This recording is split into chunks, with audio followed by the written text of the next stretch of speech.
একক নৃত্য পরিবেশনায় কৌশিকী চক্রবর্তী, একক তৈরি থাকবে শিবাঙ্গনা রায়।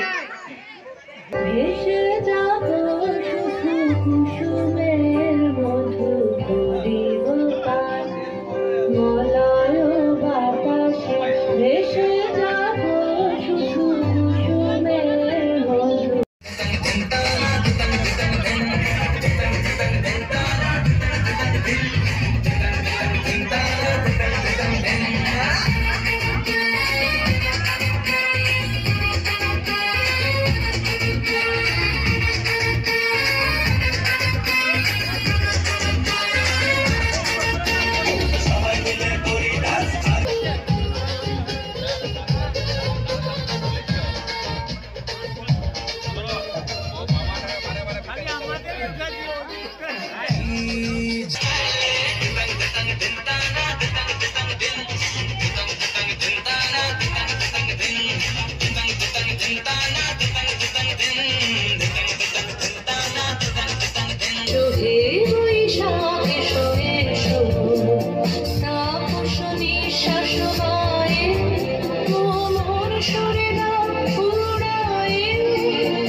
ওখানে মাচাতে ভাসানে বাংলা নাচের জুড়ি নেই ও চমকে।